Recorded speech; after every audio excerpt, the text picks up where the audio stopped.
People skills. Do you have people skills? Jesus is very skilled with people. Maybe we can talk about the gospel in another lighter perspective.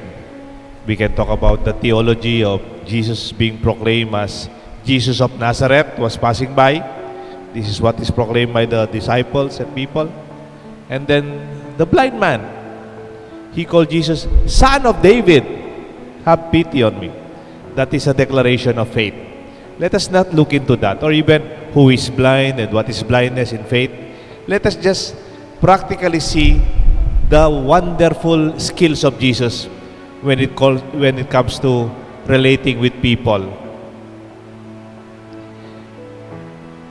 Jesus must have been a very charismatic person, more than his skill in preaching, or maybe his miraculous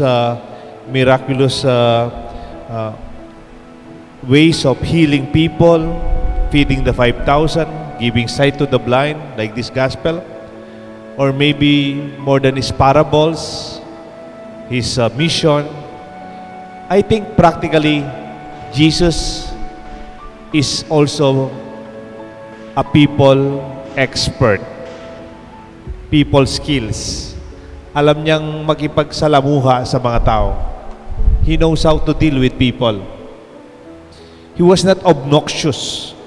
Hindi siya dry. Hindi siya there are people who are so good intellectually, ang galing-galing, pero pagkausap mo sila, nararamdaman mo, bobo ka. Kasi magaling sila. Di ba? May ganon, di ba? They would make you feel the weight of their intelligence or their position. I think Jesus was not like that. Let us see the gospel, okay? Let us see how Jesus was just passing by. Nakikiraan lang dun sa Jericho. Wala siyang mission doon. Dumadaan lang sila. Because, take note, Jesus is working towards Jerusalem. And usually, meron siyang pinupuntahang community. May schedule yan. From one synagogue to another community to another people. And when they were passing by, a blind man heard it was Jesus of Nazareth. And he began to call on him. What is the reaction of his disciples? Anong ginawa sa kanya? Keep quiet. Shh! Manahimik ka. Binawalan siya. That is not people skill. Yung binabawalan mo yung mga batang masaya, kung tumatawa sila o may nagtatanong, that is not leadership skill when you silence people. Keep quiet. He was asked to be quiet. He was rebuked, pinagbawalan. Anong ginawa ni Jesus? Let me read to you.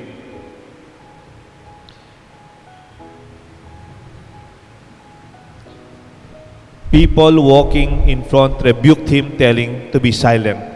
But he kept on calling, Son of Man, have pity on me. And then Jesus stopped. Huminto po si Jesus at pinatawag niya. He ordered him to be brought to him. Call him. He stopped. That is one people skill. Kaya mong huminto sa ginagawa mo. Kahit busy ka, pwede mong bitawan muna ang ginagawa mo and face the person. Pwedeng busy ka sa iyong cellphone. Pwede kang busy sa iyong internet. Pwede mong kausap yung mga nasa New Zealand, nasa Australia, nasa France, o nasa iba-ibang bansa. Pero yung kaharap mong tao, hindi mo binibigyan ng oras. Usually, baka kailangan ng mga bata to stop. Bitawan mo muna yung cellphone mo. Bitawan mo muna yung iPad mo. Bitawan mo muna yung tablet mo. Face the person before you. Kaharap mo yung lola mo, kinakausap ka. Kinakausap ka ng daddy mo. May tinatanong ang mami mo. Stop whatever you are doing. That is basic people skill. When you can learn how to drop by, kahit meron kang pupuntahan, you can stop and give them time. I'm sure Jesus meron siya pinupuntahan They were passing by. And yet, Jesus stopped. He stopped for a while. No rush. Hindi niya minamadali. Hindi sila, ano, kailangan mo, no. He stopped and asked him to be in front of this person. Mas gusto ko po yung tawag sa sarili natin, human being. Just be yourself. Hindi yung human race. Alam ko naman it's about the race, our humanity, no? Yung human race, yung race, parang parati tayong nagmamadali. Always on the go. Always on the rush. Alam niyo po, ganyan din yung ekonomiya. Economic activities and corporate activities and organization. The grind will always go on. Kahit may sakit ka na, tuloy-tuloy yung ekonomiya, tuloy-tuloy yung negosyo, tuloy-tuloy yung trabaho. Unless you make a choice to stop. That is a basic people skill.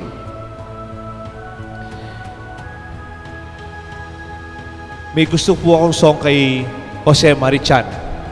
Hindi po yung Christmas carol niyang Whenever I See Girls and Boys Selling Lanterns on the Street. Hindi po yun. Alam niyo po yung old song na love song ni Jose Marichan? Pinapractice ko po kanina, baka hindi ko makuha. Sabi ng song, can we stop and talk a while? Sabi ng song, fancy meeting you alone in the crowd.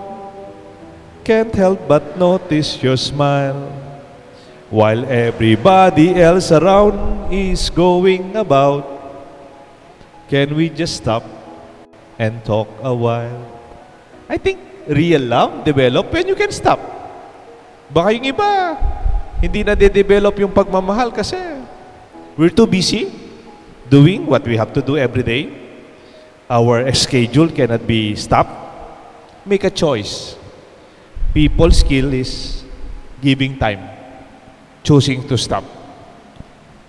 Second, people's skills about asking questions too.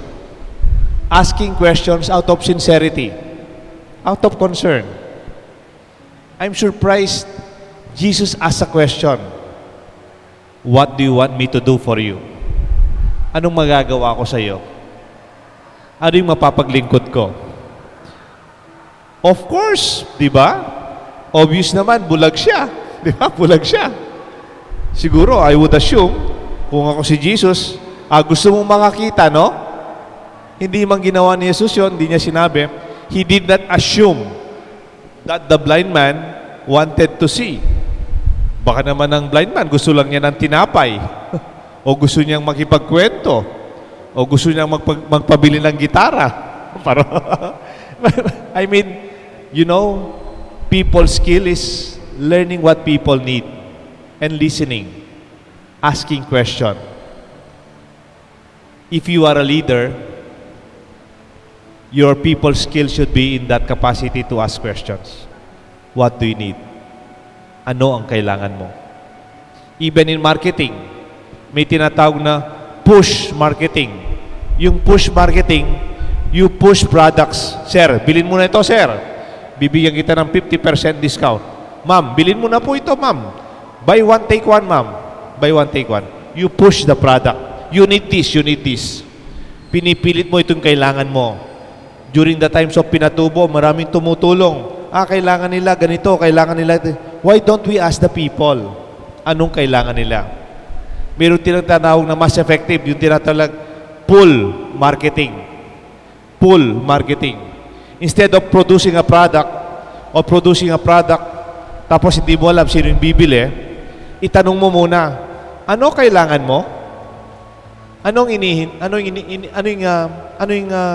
particular need mo? Anong gusto mong bilhin? And when you know the needs of your people, then you can respond well. More than just people skill, you become an effective leader when you learn how to ask your question. I'm surprised Jesus did so. What can I do for you? And he did not only ask. Number 3 skill, listening. Marunong siyang makinig. Lord, I want to see. Pwede kasing you ask the question and then you do not listen to the answer, di ba? Yung token lang, kunyari nagtanong ka pero hindi ka naman nakikinig. May expression, sabi, the best part in a conversation is in the listening. Mas masarap sa kwentuhan yung may nakikinig. Kung minsan ako, nakikinig ako sa mga kwentuhan ng mga kwentuhan dyan, sabay-sabay silang nagsasalita. And then they say, nagkwentuhan kami. Sa totoo naman, nagkwentuhan sila. Wala naman nakinig kami. It's just the first part of it. That's why, my dear friends, real conversation and people skill is when you ask questions, yes, out of concern, kumusta ka na? Ano yung nararamdaman mo? You also know how to listen. Ganyan din yung mga doktor. Nakakatakot yung doktor. Papasok ka pa lang sa opisina niya, meron na siyang prescription. Sa palagay ko, ang sakit nito, ganito. Meron akong kasamang pare. He was being cured by a doctor. Simbang gabi pa naman, no? Talagang the doctor assume ganito yung sakit niya. And binibigyan niya siya ng gamot. Hanggang natapos yung simbang gabi, walang nangyari dun sa pare. Kawawa yung pare. And then, I volunteered to help him to another doctor only to realize hindi man pala yun ang sakit ng pare. Sabi kasi nung kasama kong pare, kasi nung nakita niya yung itsura ko, he assumed yun ang sakit ko. Hindi man pala. Stop. Learn to ask questions. Be interested with people. Sincerely, I'm interested and I will listen.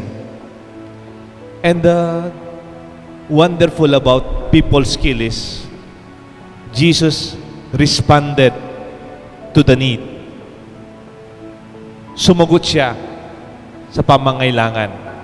May tanong, nakinig siya, and the question and the need was responded to. He did something about it. Gumawa siya ng paraan. Ano po yung ending dito? The blind man was healed. He was healed. His sight was restored. God answers prayers. He does not only listen to our prayers. A good leader is a problem solver. Gumagawa siya ng paraan. May aksyon. Hindi lang narinig ko, alam ko ng problema nyo noon pa. Ang tanong, anong ginawa natin? In the government, it's also be that way. Ang dami natin problema, not only in economics or even with this what do you call this pandemic, even environmentally. After Ondoy, after more than so many years, I think the problem in our reforestation and the problem of capacity of our rivers to avoid such calamities of high flooding, especially in Marikina and San Mateo, they were not solved. Walang nangyari. I pray that we will have our people skill to be flexible. Hinto mo muna yung schedule mo. I-adjust mo to respond to the need. Last na lang po ito. What is the real miracle here? Ano yung talagang milagro dito? Other than bulag siya, biglang nakakita. Ano yung milagro? Bulag siya, bigla siyang nakakita. Ito po yung milagro. More than the healing of the blind person. Immediately, he received his sight. Miracle number 1. And that is the first basic milagro. Pero mayroon pang mas mahalaga. And he followed Jesus, giving glory to God. Ano ngayon? Kung hindi ka nabulag, nagbalik ka naman sa buhay mong makasalanan, o nagbalik ka sa dati mong buhay na hindi malapit sa Diyos, parang walang nangyari. Sabi nga sa Kapampangan ni Father Josel Henson, mi paldan niya, pero eya kinayap. He did not become better as a person. This is our thanksgiving. That God listens. God stops to look into our needs. Huwag niyo po sabing, ba't binigay ang Diyos ang problemang to? Hindi po manggagaling sa Diyos ang problema.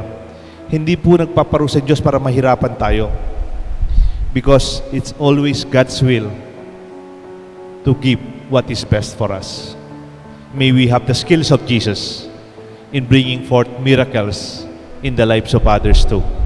May God bless us all. The Father, the Son, and the Holy Spirit. Amen.